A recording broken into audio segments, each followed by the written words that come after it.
क्योंकि सीआईएसएफ अकेला ये पूरे देश के औद्योगिक क्षेत्र की सुरक्षा को सुनिश्चित नहीं कर सकता। और मैं मानता हूं सीआईएसएफ के काम का ये हिस्सा है कि औद्योगिक सुरक्षा में लगी सभी एजेंसियां सीआईएसएफ जितनी ही दक्षता से काम करें और हमारे देश के औद्योगिक उत्पादन के क्षेत्र को शांति प्रदान करें। क्या हम ऐसा कर सकते हैं? एक हाइब्रिड मॉडल खड़ा कर सकते हैं जिसमें इसकी रणनीति तो सीआईएसएफ बनाएगी, परंतु प्राइवेट सुरक्षा एजेंसियां और सीआईएफएस दोनों हाइब्रिड मोड पर सुरक्षा का एक पूरा खाका तैयार करके सुरक्षा प्रदान करेगी और धीरे धीरे उसमें से सीआईएफएस निकलती जाए और प्राइवेट सुरक्षा एजेंसियों को हैंडओवर करती जाए। दोस्तों, आपने अभी जो वीडियो सुना उसमें माननीय होम मिनिस्टर साहब, गृह मंत्री साहब किस तरह से एक आने वाले समय में इस देश की सुरक्षा का प्राइवेटाइजेशन करने का इंडिकेशन दे रहे हैं, वो स्पष्ट तौर पर उसकी पड़ताल आज हम इस वीडियो में करने वाले हैं। उन्होंने जो बयान दिया है वो बयान उन्होंने सीआईएसएफ को लेकर दिया है और सीआईएसएफ के बारे में जो भी उनकी सोच है वही सोच सभी सुरक्षा एजेंसियों को लेकर है, चाहे वो अर्धसैनिक बल हों या फिर वो भारतीय सशस्त्र सेनाएं हों। इन्होंने स्पष्ट तौर पर ये कहा है कि इतनी मैन पावर सीआईएसएफ के पास नहीं है कि इस देश के पूरे उद्योगों की रक्षा कर सके। यानी कि इनका सीधा तरफ से इंडिकेशन ये है कि अब सीआईएसएफ का प्राइवेटाइजेशन किया जाएगा, सीआईएसएफ में प्राइवेट लोगों को भर्ती किया जाएगा और धीरे धीरे प्राइवेट लोगों को ट्रेन करके सीआईएसएफ के साथ में कि किस प्रकार से, किस रणनीति से सीआईएसएफ सुरक्षा करता है उसी रणनीति से प्राइवेट कंपनियां सुरक्षा करें और धीरे धीरे फिर वहां से उद्योगों से सीआईएसएफ को निकाल दिया जाए और पूरी तरह से प्राइवेट कंपनियां ही इस देश के उद्योगों की रक्षा करें। ये हाइब्रिड मॉडल का नाम इन्होंने दिया है, यानी कि इतनी प्राइवेट कंपनियां सुरक्षा में भर दी जाएं कि सरकार के ऊपर कोई भी अतिरिक्त बोझ ना पड़े, थोड़े से पैसे में ही उद्योगों की सुरक्षा भी हो जाए और कम लागत में भी इस देश की सुरक्षा भी हो जाए। अमित शाह जी का आपने बयान सुना होगा, जो हमने वीडियो आपको दिखाई थी, एक बार फिर से प्ले करते हैं ताकि आप फिर से इनके भाषण में जान सकें कि इनका स्पष्ट तौर पर इस देश की सुरक्षा को लेकर क्या कहना है। ये वीडियो देखिए आप। क्योंकि सीआईएसएफ अकेला ये पूरे देश के औद्योगिक क्षेत्र की सुरक्षा को सुनिश्चित नहीं कर सकता और मैं मानता हूं सीआईएसएफ के काम का ये हिस्सा है कि औद्योगिक सुरक्षा में लगी सभी एजेंसियां सीआईएसएफ जितनी ही दक्षता से काम करें और हमारे देश के औद्योगिक उत्पादन के क्षेत्र को शांति प्रदान करें। क्या हम ऐसा कर सकते हैं?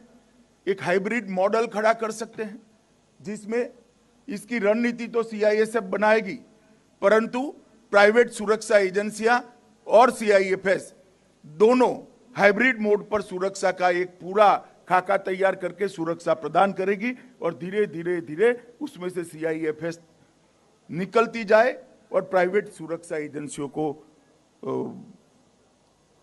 हैंडओवर करती जाए। तो दोस्तों, सुना आपने, खाका कौन तैयार करेगा, रणनीति सुरक्षा की कौन बनाएगा, सीआईएसएफ बनाएगा और धीरे धीरे सीआईएसएफ को उद्योगों से निकाल दिया जाएगा और प्राइवेट कंपनियों को ढूंस दिया जाएगा सुरक्षा करने के लिए।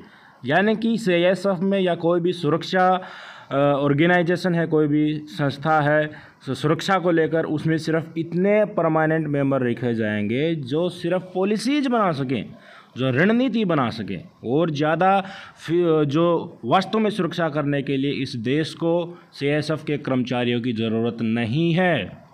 ये फौजी पोर्टल यूट्यूब चैनल पर ये वीडियो क्यों डाली जा रही है, क्यों आपको बताया जा रहा है? क्योंकि इस देश की सुरक्षा को लेकर चाहे सीआईएसएफ हो, चाहे भारतीय सशस्त्र सेनाएं हो, इंडियन आर्म फोर्सेस हो, नेवी हो, आर्मी हो, एयरफोर्स हो, इन सब को लेकर भी इन महानुभावों की यही सोच है।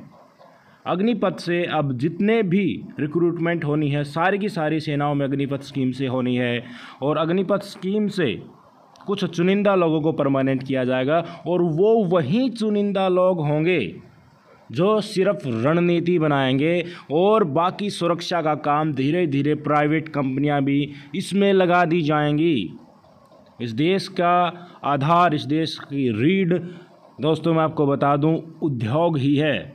उद्योग को लेकर ये लोग, इनकी सोच है कि वहाँ पे हम प्राइवेट कंपनी को भर देंगे, सियासत में सिर्फ इतने ही आदमियों को रखेंगे जो रणनीति ही बना सके। तो मैं आपको 100% ऐसा इंडिकेशन इस सरकार का बता सकता हूँ कि इस देश की सेनाओं को लेकर भी इनकी यही सोच है। जितने भी प्राइवेट एम्प्लॉय, जितने भी सरकारी परमानेंट एम्प्लॉयज हैं सेनाओं में, परमानेंट सैनिक है, वो कुछ समय बाद धीरे धीरे कम होते जाएंगे क्योंकि वो रिटायर्ड होते जाएंगे दोस्तों। और धीरे धीरे करके अग्निपथ से सिर्फ इतने ही कैंडिडेट्स को परमानेंट किया जाएगा जो क्या कर सके, सिर्फ रणनीति बना सके। बाकी सुरक्षा का काम प्राइवेट एजेंसियों को ही दिया जाएगा, या सुरक्षा में सिर्फ इतने ही सैनिक रखे जाएंगे जो सेंसिटिव एरियाज़ में हैं, जैसे बॉर्डर एरियाज़ में हैं, इतने ही सैनिक रखे जाएंगे।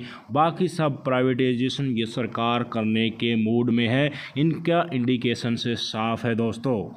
आप देख सकते हैं ट्वीट यहाँ पे, अब सीआईएसएफ को भी बंद करने की बारी आ गई है। पूरी देश की सुरक्षा ही ठेके पर देंगे ये लोग।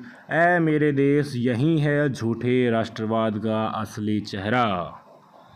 सीआईएसएफ लगातार डिमांड कर रहा था कि हमारी जो पुरानी पेंशन थी वो बंद करी गई थी, हम तो सुरक्षा के क्षेत्र से आते हैं, सेंट्रल गवर्नमेंट के अंदर आते हैं, कृपया हमारी वो पेंशन चालू की जाए। वो पेंशन देने के बजाय दोस्तों अब सीआईएसएफ को परमानेंट के बजाय प्राइवेट करने की सोच इन लोगों की जारी है। और हम और आप प्रतीक्षा कर रहे हैं कि हमें 1 रैंक 1 पेंशन का एरियर मिले। ये सरकार इस देश के सुप्रीम कोर्ट के ऑर्डर को ही नहीं मान रही है, तो आप बताइए इस देश के सैनिकों के साथ, उनके फ्यूचर के साथ कितनी चिंता उनको होगी।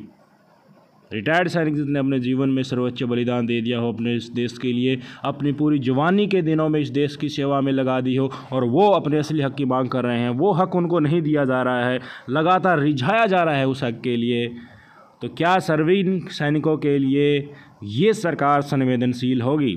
बिल्कुल नहीं दोस्तों।